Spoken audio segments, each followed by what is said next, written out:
जिया कहती है, इस बात का जवाब मैं आपको पहले ही दे चुकी हूँ। तभी अगस्त की नजर घड़ी की सुई पर पड़ती है और वो जिया से कहता है, अब जब तुम्हारा यही फैसला है तो मुझे समय से चले जाना चाहिए, नहीं तो मेरी फ्लाइट मिस हो जाएगी। इतना सुनते ही जिया ने अगस्त को कस के गले लगा लिया और अगस्त ने भी जिया को अपनी बाहों में भर लिया। कुछ ही देर बाद जिया ने अगस्त के कानों में कहा, मुझे लगता है आपको सचमुच बहुत देर हो जाएगी। इतना कहकर दोनों एक साथ उठ खड़े हुए और दरवाजे की तरफ चलने लगे। आगे बढ़ते हुए जिया के दिल की धड़कन तेज हो रही थी। उसे समझ में नहीं आ रहा था कि अगले 15 से 20 दिन वो अकेली इस चार दीवारी में कैसे रहेगी। वैसे तो जिया नारायणा जा सकती थी, लेकिन इस वक्त उसका मन नहीं था कि वो मोहिनी के आसपास रहकर उससे सच छुपाती रहे। तभी ड्राइवर ने अगस्त का सामान उठाया और कार की डिक्की में रख दिया। कार में बैठने से पहले अगस्त ने एक बार और जिया को गले लगाया और उसके माथे पर किस करते हुए उसे अपना ध्यान रखने के लिए कहा। फिर अगस्त जाकर कार में बैठ गया। जिया कार को गेट से बाहर जाने तक देखती रही। जैसे ही कार उसकी नजरों से दूर हो गई, तभी उसने पलटकर घर की तरफ देखा। अब उसे घर के अंदर अकेले लौटने का मन नहीं कर रहा था। जिया दबे पांव से चलते हुए दरवाजे की तरफ आई। तभी अचानक एक गार्ड ने पीछे से आवाज देते हुए कहा, मैडम, ये लिफाफा आपके नाम से आया है। जिया ने तुरंत वो लिफाफा अपने हाथ में लिया और घर के अंदर आ गई। जैसे ही वो घर के अंदर आई, उसने लिफाफे को टेबल पर रखा और कुछ देर के लिए सोफे पर लेट गई। जिया को उठने का मन नहीं कर रहा था। साथ ही उसे ऐसा भी लग रहा था कि आज पूरे दिन में उसके पास करने के लिए कुछ नहीं है। लेकिन वो अकेले घर पर नहीं बैठे रह सकती थी, क्योंकि उसे अगस्त के बिना अकेले घर में रहना मुश्किल लग रहा था। हालांकि कुछ देर जिया ने अपना मन बहलाने के लिए उठकर अपने लिए चाय बनाई और पियानो बजाने के बारे में सोचा।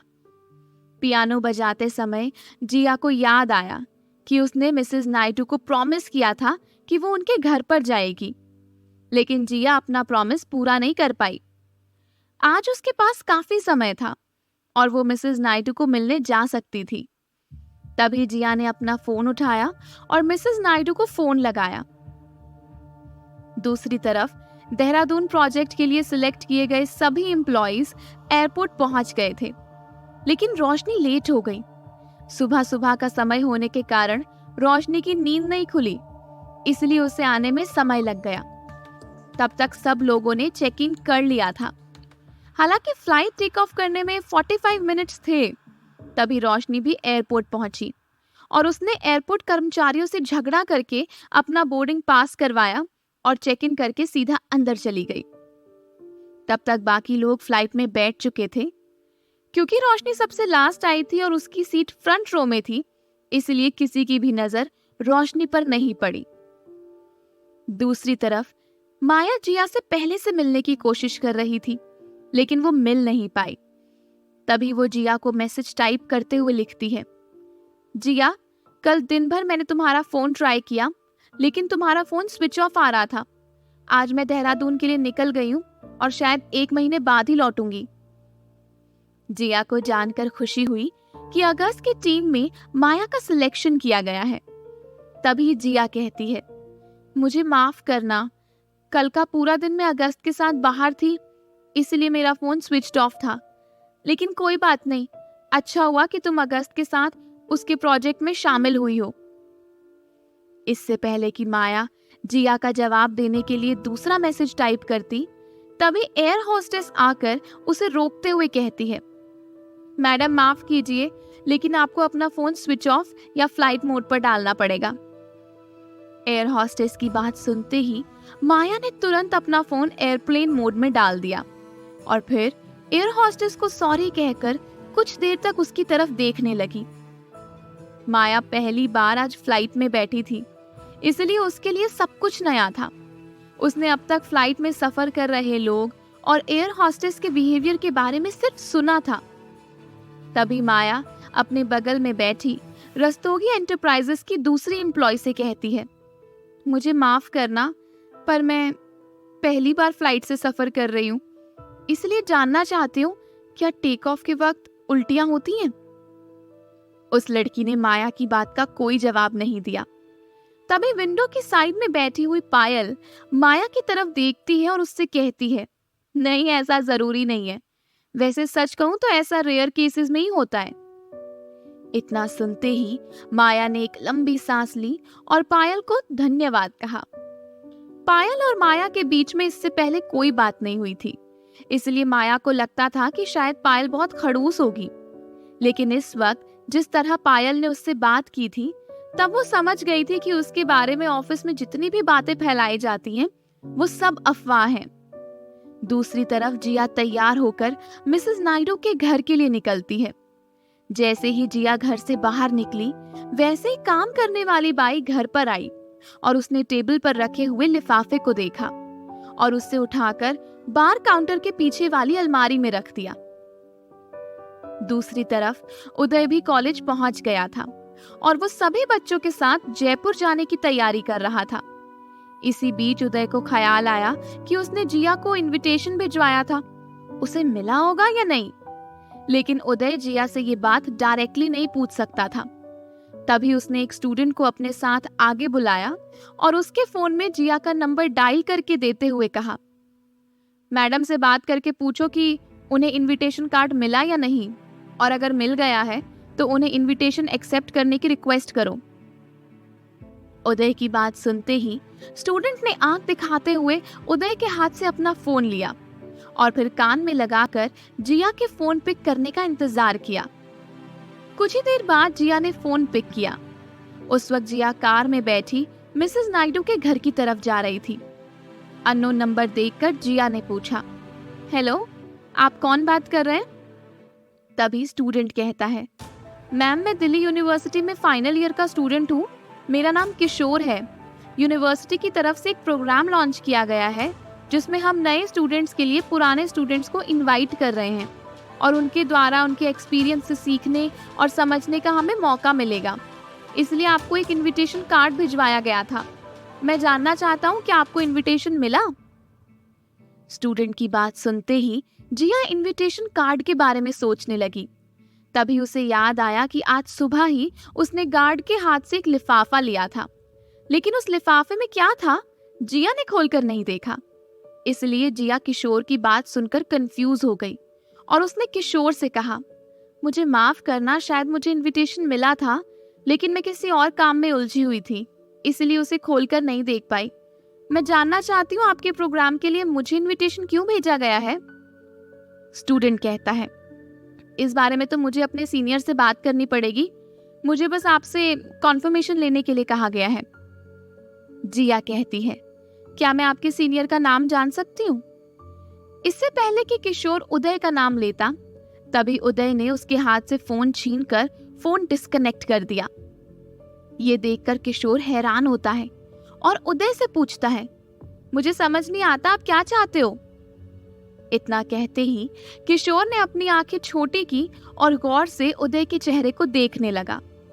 फिर उसने अपनी बात को जारी करते हुए कहा, कहीं आप इस ट्रिप के बहाने अपने सपने तो पूरे नहीं कर रहे हो ना सर? उदय के पास किशोर की बात का कोई जवाब नहीं था, इसलिए उसने किशोर को वापस क्लास में जाने के लिए कह दिया। तभी उदय सोचने लगा कि जिया को इस ट्रिप पर बुलाने के लिए उसे कोई प्लान बनाना पड़ेगा, वरना जिया इतनी आसानी से मानने वालों में से नहीं है। ये सब सोचते हुए उदय अपना फोन स्क्रॉल करने लगा और सोचने लगा कि हाई स्कूल या कॉलेज के दौरान आभा, माया और रोशनी के अलावा जिया का सबसे करीबी दोस्त कौन था जिससे उदय ये काम करवा सके। तभी उदय का चेहरा चमक उठा और उसकी आंखों में एक अलग सी रोशनी नजर आने लगी और उसने तुरंत अपने फोन पर एक नंबर डायल किया। साथ ही फोन उठाते ही कहा, क्या हाल चाल है? दूसरी तरफ जिया मिसेस नायडू के घर पर पहुंच गई।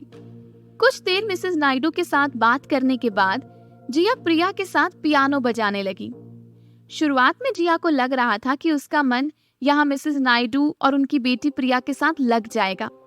लेकिन 1-1.5 घंटा बीतने के बाद जिया लगातार अपने फोन की तरफ देखने लगी और सोचने लगी कि कब अगस्त फ्लाइट से उतरकर उसे फोन करेगा। तभी अचानक जिया के फोन की घंटी बजी और उसने देखा कि अगस्त का फोन है। वो तुरंत उठ खड़ी हुई और फोन उठाकर अगस्त से बात करने लगी।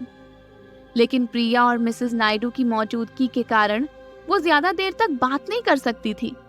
इसलिए उसने अगस्त से कहा, आप होटल पहुंच जाओ और मैं घर पहुंचकर फोन करती हूँ। इतना कहने के बाद जिया का एक भी पल मिसेस नायडू के वहां नहीं गुजर रहा था। उसका वहां मन नहीं लग रहा था।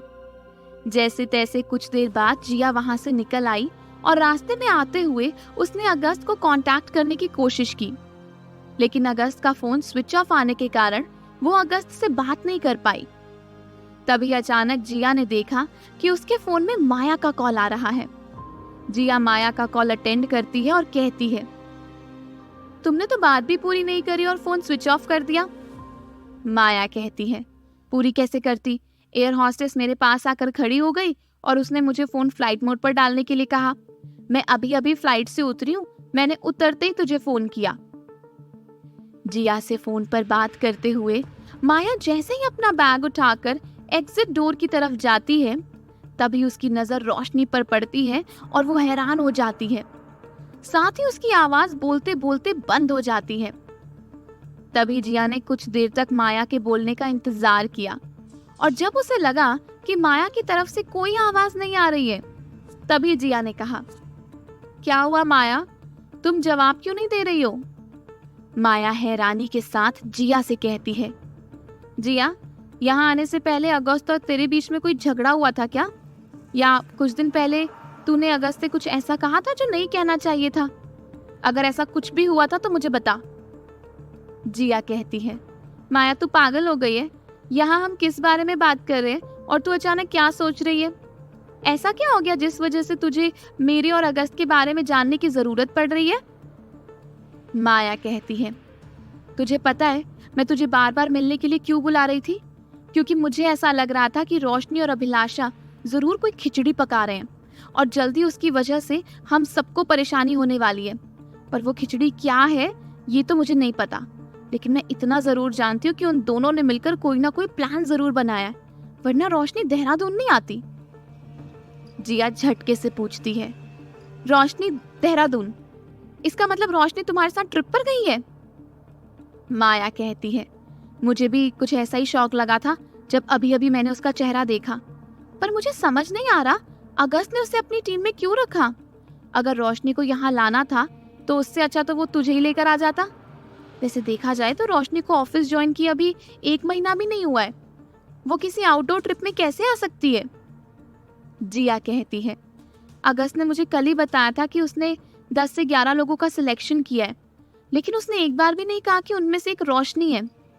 इसका मतलब अगस्त मुझसे कुछ छुपा रहा है। खैर, उसका पता तो मैं लगा कर ही रहूंगी, लेकिन तू रोशनी पर कड़ी नजर रखना। माया कहती है, फिक्र मत कर, दोस्त किस दिन काम आएंगे। क्या रोशनी की चाल जिया को पता चल पाएगी? क्या अगस्त रोशनी की जाल में फंसेगा? क्या जिया अगस्त से रोशनी के बारे में पूछेगी? आगे जानने के लिए सुनते रहिए जिया धड़क धड़क जाए, सिर्फ पॉकेट FM पर।